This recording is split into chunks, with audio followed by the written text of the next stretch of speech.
It's not really a question. It's a thought. But the question will be: how often have you encountered this person? I had to write it. Abused people mask their feelings and other sentiments that manifest the reality that they want to avoid. That makes sense? One more time. Abused people mask their feelings and other sentiments that manifest the reality that they want to avoid. So, Yeah. so just and by abused I mean just having gone through something, Correct. and then pivoting into a completely new circumstance, and then ultimately projecting on to the new situation what they were trying to avoid, and that what they were trying to avoid just manifests because they projected that shit in there. I don't know how many times I've experienced that. I don't know how many times I've been the culprit in that shit, but it's a reoccurring theme, nigga.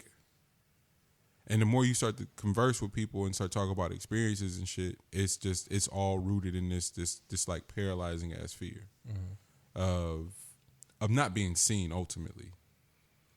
And I had a couple of unique conversations in and around that this week, where it was like, damn, that amount of self-awareness is like so powerful, but the amount of space, if you need it, because some people don't need it. If you need that amount of space, like how valuable that shit is. But ultimately, how selfish it might be to ask somebody for that type of space, right? Or to demand it up front. Have y'all experienced that shit at all on any level? I think it's definitely more rare for it to be demanded up front. I think that's a super rare occurrence. Is that a good thing or a bad thing if it is demanded? No, that'd be dope for somebody to be that aware to then bring that to the forefront and introduce somebody to that from the beginning and allow them to make the decision. If they're in the same place to be able to allow that to be a thing. So that right there is the healthy way. Yeah. If you are still having to deal with some things. That will probably trickle into your relationship, but the lack of that, and then having a conversation of that is still, I would say, beneficial. Once you are aware. But the most damaging one is everyone that's going around here that ain't even acting as if that's a thing. Yeah. But still having this heavy level of toxicity towards people that love you the most and show you the most love. Damn. I think that part is like super damaging and could be the complete answer to relationships, but you don't take that first step that you're talking about. Yeah.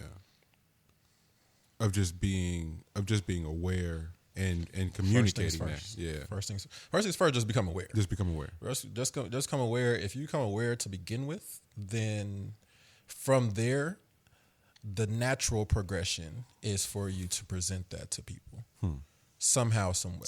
It'll start to exude out of you, bro. Yeah. Like there's no way to keep that in once you hit that part of awareness. But what people do is that they run from that out of fear. Yeah. And then you never get to that step. So all you do is just keep recycling the fear and the toxicity towards these people over and over and over again until you lose them ultimately. You know what I mean? And if you ultimately lose them, then you only tack that on to your person. Yeah.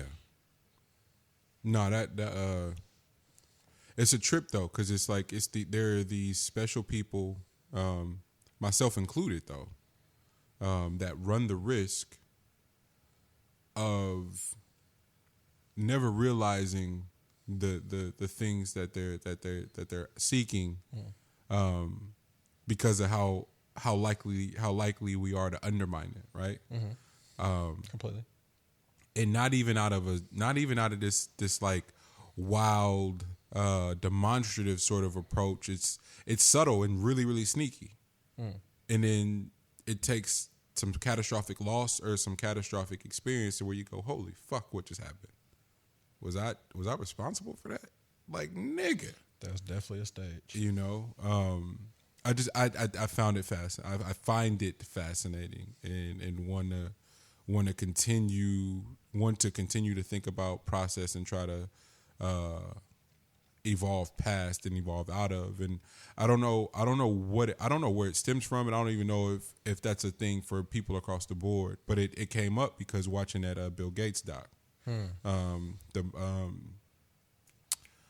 the decoding Bill series on Netflix, and I think in the second episode it starts to break down how he and his wife met, and just his approach. And how did Bill meet his wife? I would like to know how. Based on the smile on your face, it's exactly how you imagine it. Awkward as fuck, but his awkwardness being his truth made him hella appealing, because bro got to have Asperger's, because he just he's so smart. I really don't have time to like do the whole mind manipulation shit with you. I like you. I'm really into you. I hope you fuck with me too. I'm kind of awkward.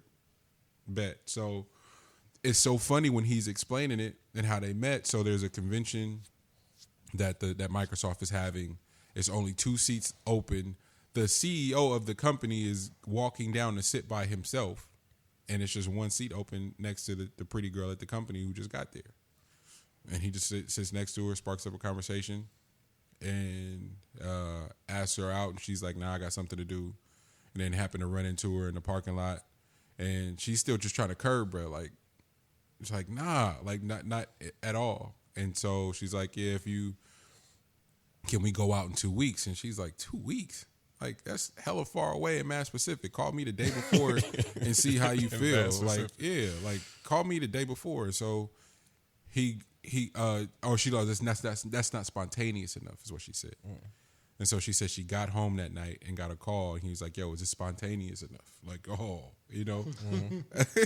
But it's just like... Look at Bill Game. Look at you feel me? You know what I mean? But then the conversation, he was like, yeah, she was dating a whole bunch of people at the company. She's hot. You know what I'm saying? Like, he was able to compute that in his mind and just like, and not have it was just information to him. Right.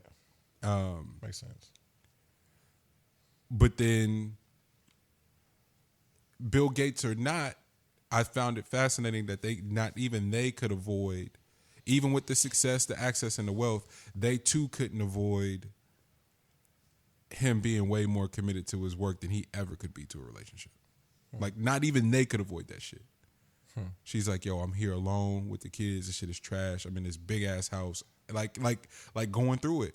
He like, man, what the fuck you want from me? Like a real nigga. So it got me to thinking, because the thought that I was having was like, I for whatever reason, I was just processing that as like, that's something that's cultural, and even with it being cultural, is like a specific part of the world that's experiencing that, and it's not the case.